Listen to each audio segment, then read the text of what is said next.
So I was actually bouncing around this like uncomfortable idea and not really uncomfortable to me, but I have to say that I hope that I die working, not necessarily maybe like on the job. That would kind of blow. But here's the thing. It's not because I'm a workaholic, although I have to say that I do love work. It fills my cup. And this is not because I can't afford to retire, but it's actually because I finally found some work that is worth doing. And here's the thing for all of you out there saying like, oh yeah, it must be nice. I have worked all week. I have worked all day. It is a Friday night, like my evening on a Friday as we head into the weekend. And I'm spending it with you because this is what I want to do. And the thing is that if you're actually grinding through a job that you hate, you're counting down 30 years until you can actually retire at 65. This video will either change your mindset or it will completely piss you off, because the goal isn't to stop working. It's to stop doing work that you would walk away from tomorrow, like if you could. So today, I really actually want to talk about the tension that nobody really wants to address. Why do we romanticize retirement? What about those stories of people like who actually retire and 2 days later, they're gone? And the real uncomfortable truth about what happens to your brain when you actually stop using it. But also the real important thing here is that if your job is truly destroying you right now, how do you build the exit ramp without waiting 30 years? So that's actually what I want to dig into here, because why retire at 65 sounds like the dream that so many people just kind of get pulled into. But it's because most people hate their jobs. In the US, only about 31% of employees report actually being engaged at work. And that is like a 10-year low. 2/3 of us, we're just like showing up. We're just kind of going through the motions, collecting a paycheck and mentally checked out. And if you're spending 40 to 50 hours a week doing something that drains you, you're watching your boss maybe treat you or others like you're replaceable, feeling like your skills don't matter. Of course, retirement sounds like freedom. Of course, you're counting down the years. The problem isn't wanting to escape. The problem is that we have normalized the 30 to 40 years of misery as the price of admission to a few good years at the end, like is something that just sort of is the carrot that is dangled in front of us. And this is actually why I get what is happening with Gen Z, especially when it comes to like the soft saving and thinking like, you know what, I want to spend my money now and I want to enjoy it. Here's the thing, Gen Z, you really do need to think about your future and your retirement. I understand where you're coming from. And I understand what you're saying is you don't want to work like your parents. I get it, but financial literacy is very important for you. But maybe, here's the thing, maybe they're actually onto something here, because here's the question nobody wants to ask. What if those good years actually never happen for you? What if they never come? What if you spend your entire working life waiting for retirement, hoping for retirement, and then retirement isn't what you thought it would be, or like I said, you didn't even make it? Let's actually talk about what actually happens when people retire. So we're actually sold this vision. So you got to grind now, hustle now, and then you have this like wonderful life, this bliss later. So working hard, retire at 65, and then everything gets better. But the research actually tells us a different story. There is a decline in cognition, and there is this like study, the Whitehall study, and I was actually going down this rabbit hole, and one of the most comprehensive long-term studies that we have, and finding that verbal memory decline was about 38% faster after retirement, even after accounting for like normal aging. Your brain needs to be challenged. So when you remove the daily cognitive demands of work, that problem solving, that social interaction, that's a big one. And of course, learning new things, that capacity just starts to deteriorate. And this doesn't actually mean retirement causes dementia. That is not what I'm actually saying, but it does suggest that staying mentally engaged matters quite a bit. So there is this mortality pattern as well. And another uncomfortable data point, and something else I was diving into, is one long-running analysis found that retiring 1 year later was actually associated with an 11% lower risk of all-cause mortality. So basically, what that really means is that for many people, staying active, often through work, correlates with living longer. And it's not necessarily lifespan. We're actually talking about health span. So, and here's the thing. We have all heard those anecdotal stories, right? So let's say your uncle who retired like on a Friday. I mean, today happens to be Friday is like when I'm recording this. And then all of a sudden he died the following Tuesday. We have heard those stories. You hear them all the time. We all have. They stick because they're tragic and they're vivid. And here's the thing, there is a lot of complexity, a lot of nuance. Health status does drive both retirement timing and, of course, those outcomes. But here's that pattern. So people who actually had purpose, they had social connection, they had a mental challenge at work, they often struggle when those things like suddenly disappear, like it just falls off a cliff. And think about it, like you're doing this day after day for so many years. Even if you jump jobs and you go to a different profession, that's the thing. Like you're still challenging yourself. You're still pushing yourself. But before you actually think, because, we've gotten this far about me saying, never retire. That is not what I'm saying. For people in physically demanding jobs, like toxic work environments, for those of you that could be dealing with health issues, and health is definitely everything, retirement can absolutely increase quality of life and your sense of purpose, especially when you don't have that burden of work on you, especially if it was work you weren't enjoying. Now, if it's one thing that you actually enjoy, then, maybe you need to rethink that. But if your job is destroying your body or your mental health, you got to get out. You got to, whether it's retire or pivot, whatever it is. The issue isn't retirement itself, though. It's retiring from something without retiring to something. So purpose doesn't require like a paycheck, although, hey, definitely get paid for your work and value your time.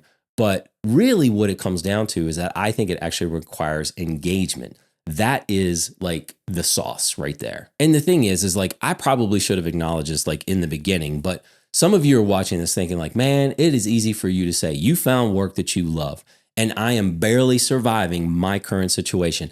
I hear what you're saying. Do you think that I just arrived here?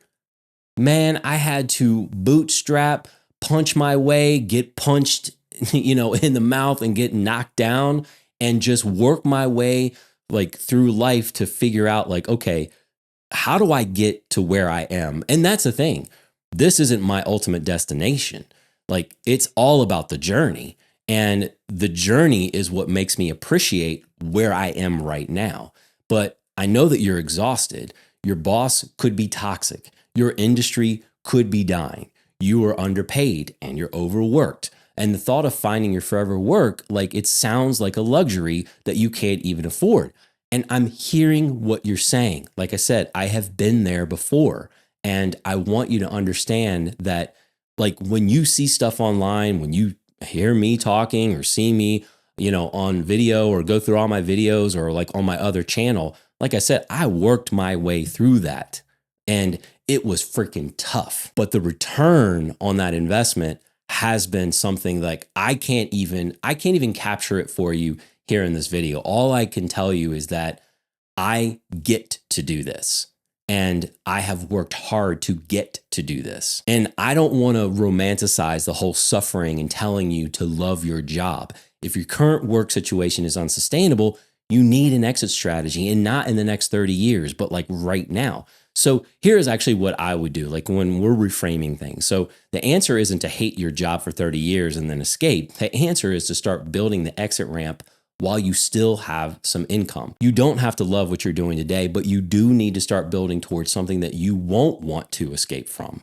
And that is not toxic positivity. I don't actually really gravitate toward toxic positivity. This is really just survival. So if you need permission, then whatever it is that you need permission from or, definitely give yourself that permission and give yourself that space. Because if you're burned out right now, you have permission to rest. Take some vacation days if you need it. Protect your evenings and weekends if it is what you need. Get therapy if you need it. But here's the thing. While you're resting, also start asking yourself, what would I still want to do well into retirement if money wasn't the primary driver?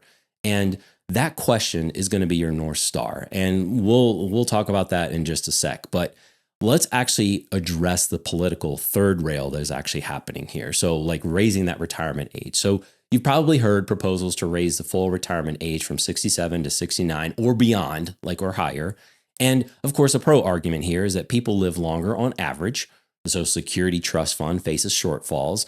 Nudging the retirement age up can certainly help with some of that solvency. But the counter argument here is that longevity gains aren't equal. So you're raising the age limits for, let's say, lower income workers and people in physically demanding jobs and like a socioeconomic status where effectively a benefit cut is disguised as like a policy adjustment. And the thing is like they may be the ones that are actually cut out of this. And both can be true because raising the retirement age makes sense if, and this is definitely an if. So if we protect people in physical labor, like and their bodies have gotten beat up, low income workers, and those with like health conditions through disability pathways, whether it's like partial benefits and progressive adjustments, whatever it is. And here's the thing, like I know even in my lifetime, I think that we're going to start to see some universal basic income based on the way that the professional world is moving.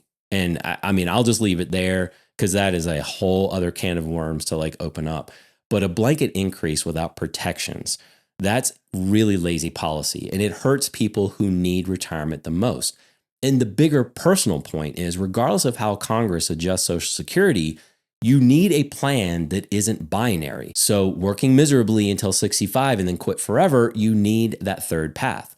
So when we clarify here, so as of today, raising the retirement age to 69 or beyond, this is a proposal. It's not a law yet, but don't let headlines convince you that it's already decided. However, I understand things are quite interesting out there right now. But the distinction that most people miss is that work doesn't necessarily equal the job. So your job might suck. Your boss might be, just terrible to be around. Your industry might be fading, as I was talking about, but work. So the act of solving problems that you care about, contributing to something meaningful, learning new skills, and connecting with people, that is literally what keeps humans alive and engaged. And that's the thing. Like, you may love the work that you do. It's just maybe the person or people that you're around or the business that you're doing it for. So when you don't work for retirement, you build a life that you don't need to retire from. That doesn't mean like working like soul-crushing job, as I was mentioning, until well into your twilight years. It means creating a portfolio of work that includes like your current income source, which is optimized for autonomy and learning. You've got your side projects and your passion work. And you've got your networking and your relationship building. And start working on those skills that compound over time, talking about the skill stacking, and something that you could keep doing at 70 or beyond because you want to, not because you have to. So let's actually paint this picture a little bit. Let's fill in the gaps. So let's actually talk about teachers. Like, that's a good place to start. I know teachers personally. I know that most of them have a pension or a para, and oftentimes like when they retire, they have that money coming in. But what's next for them, especially as they're teaching, they're mentoring, and like that goes away? Well, some of the ones that I know that have retired, they are doing like educational consulting. They're designing and building out curriculum for companies. They have like workshops. They are still in the game and like pushing and just trying to share their knowledge. Now, here's the thing. I can share this specifically being a nurse, and there's so many avenues to go down, like a whole video's worth. Like if you wanted to get into health coaching, healthcare coaching, patient advocacy. I mean, I used to speak at conferences. I built a business, an entire business around like health related consulting, and even had like overhead offices, staff. Like, I mean, again, like this was an enterprise, and I did it for years. So again, that's a whole nother video. But let's say that you're an accountant. So think about being like a small business CFO, like as a consultant, like maybe a fractional CFO. And you could also be teaching financial literacy, especially people out there who could probably use a little financial literacy. I mean, mentorship is, again, like another place that you could find yourself. And whether you're an engineer and you're kind of like stepping out on your own and consulting for other businesses and helping them with how to streamline processes, or, how to get the things done that they need to get, depending on what type of engineer that you're doing. You're building out these passion projects. You could find yourself on an advisory board, like in your own community or for several companies. You just never know. And let's say that you're into marketing, and maybe you like worked your way up into marketing, and you could find yourself as a again, going back to the fractional chief marketing officer for like a smaller business, maybe they don't need you full time. You could be a content creator. A lot of people in marketing do that. Business coaching. You're seeing a pattern, and I can't fill in the blank for you because I don't know exactly what you're doing, but this pattern is you're taking the expertise that you're building right now and you're creating multiple ways to deploy it that don't require 60-hour work weeks at a corporate job. Although again, like if you build your own kind of gig, your own hustle, and you want to work 60 hours a week, and I used to do that and even more than that because I loved it so much. But like I said, you've got to fill in the blank because maybe you do like what you're doing. Again, like I was saying earlier, maybe it's just because you don't want to do it for the people or the company that you're with. And I truly think that work keeps us healthy when it provides three very essential things. And so purpose, of course, I think it is big. And I think that that is something that we don't even think about as humans, about how much we love to have that purpose. This really matters because, again, when people retire and when that goes away, I think that is a big chunk of where they feel loss. And of course, the social connection. So with people, I do also think I love being by myself. I love like hanging out with myself. I have the best conversations with myself, but I also know it's important to be around other people, and I do get energy from them. And what I really love is to problem solve. I love solving problems and helping people out. That's a huge cognitive challenge for sure. And when you get all three from a traditional job, that is freaking great. But you can also get it from like, if you want to volunteer, okay, I get that. But consulting and starting a small business, whether it's mentorship or some kind of like creative project. The thing is that I have done this like YouTube thing for years on several channels. I have reviewed tech. I know a lot about tech. I know a lot about like audio and film, and I have actually gotten paid to do this for other people. Like I've had clients, and right now I don't have any active clients in that space, but I am looking to push back into it because I've taken a break from it. I've pivoted. I've done some other business consulting. And so I'm actually looking to get back in that game, and I know that I can. But here's the thing, like we got to get off of like the philosophy in that soapbox. So defining your forever work. So like that is step one. So ask yourself, if money were stable and you had complete freedom, what kind of problems would you still want to solve? And if you still wanted to work at 70 and beyond?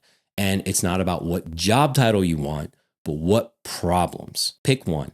Start a tiny version this quarter, the next 3 months here.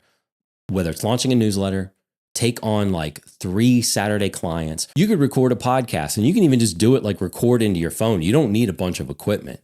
Offer 5 paid consultations. The goal isn't to replace your income. The goal is to test what lights you up, especially as you have that income.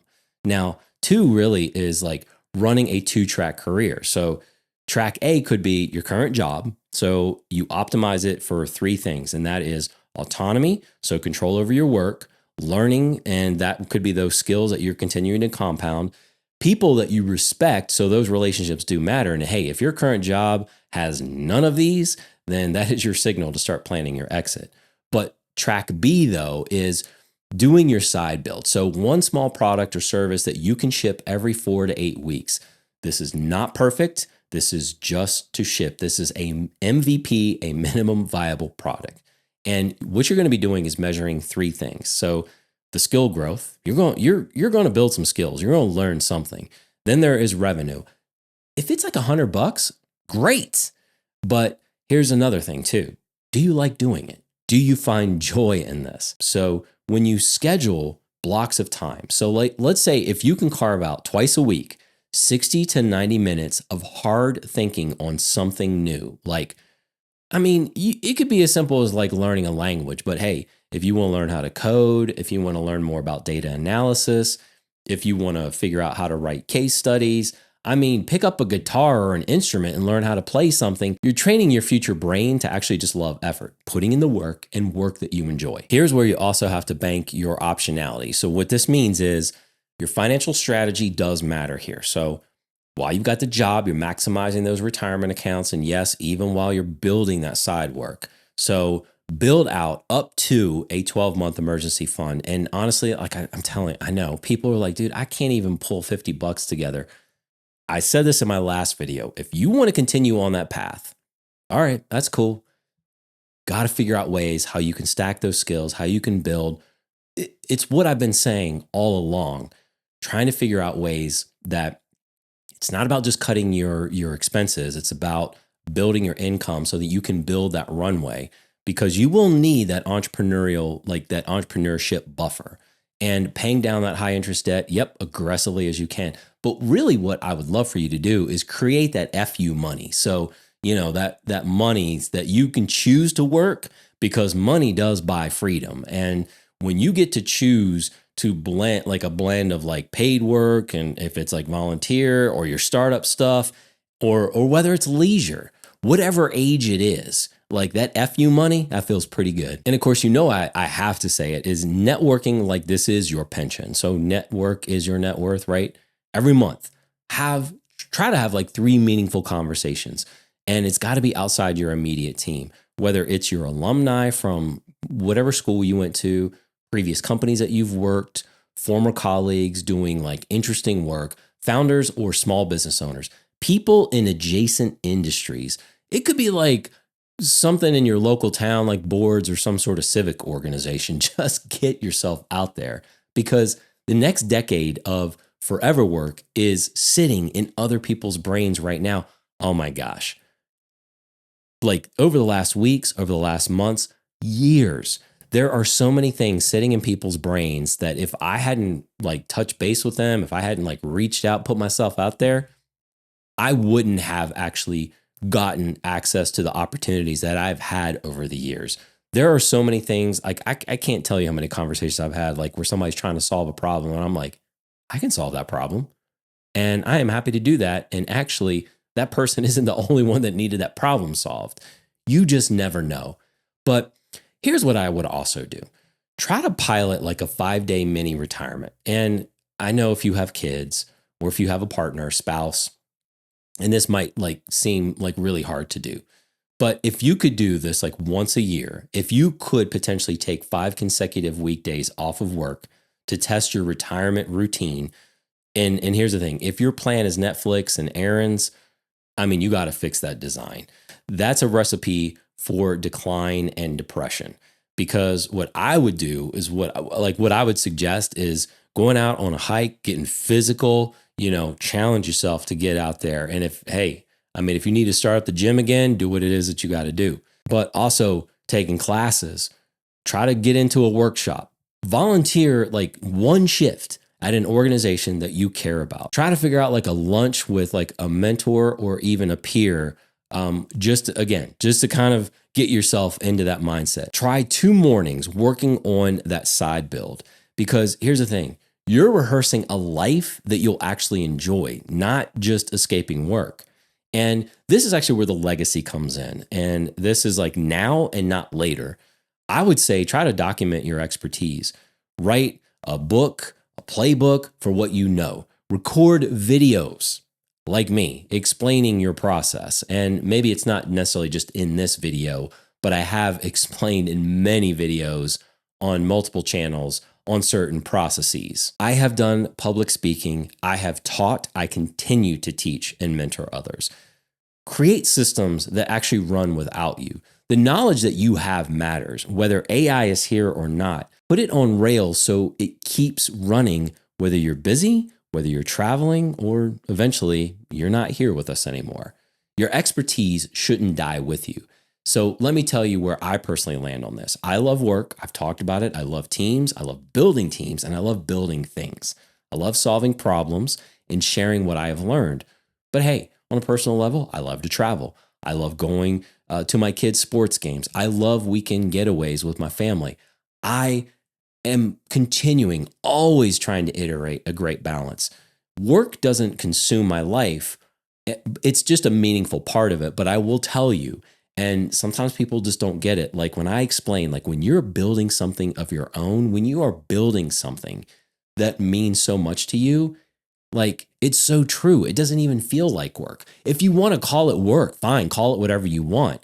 but that is something that you want to show up for every day. And the thing is, if I am blessed with a long life, that is fan-flippin-tastic. I will keep building things. I will keep mentoring people, and I will keep solving problems well into my twilight years if my health allows me to do so. But if I go the day after my 70th birthday while working on something that I care about, I don't want anybody to ever say, well, how sad that he never got to retire. I hope they actually say, you know what, man? He lived on purpose. Like, he built things that mattered. He was engaged until the flipping end. Like, that guy just didn't want to stop. Like, his switch was just on. And for me, that's the distinction here. I'm not working because I'm afraid to stop. I'm working because I found work worth doing. And if you're watching this, count down the days until your retirement, and you haven't found that yet. But here's the thing, you can. I'm telling you, you can. If you won the lottery tomorrow and never had to work again, what would you actually do with your time? And if the answer is travel and relax, hey, cool. But for how long? 6 months, a year? And then what? Because going back to that research, being clear about purpose matters more than leisure, challenge matters more than comfort, and connection matters more than freedom from obligation. And like I said, if traveling is your thing and that's your lane and that's what you want to do, I mean, hey, you do that. You don't need a paycheck to have those things. And I think retirement is a tool. It's not a finish line. So use it if you want it, use it if you need it, but don't spend your whole life waiting for permission to start living. Fix the work situation now and build towards something that you want to keep doing. Create a life where retirement is an option, not a desperate escape plan. I would love to know in the comments, what's one skill that you could start building this month that you'd still want to use, like I said, in your twilight years? And maybe you don't know, as far as like you would still want to be doing it when you're 70 or 75 and beyond, but just something that really just kind of like, you know what, like I could really sink my teeth into that. And if money wasn't an issue, like what problem would you spend your time solving? And I would love to hear from you in the comments. So seriously, let's have that conversation. Let's actually talk about maybe some specific next steps that you could make to get you closer to your forever work. And even if it's just that one action that just you take 30 minutes of research to figure out what it is that you could do different, like just a different job. Don't work for retirement, work for purpose. But hey, keep building and keep contributing and just keep engaging until the very end. And I honestly don't think that's depressing, but I always appreciate your time here, and I will catch you right back here on your next level up.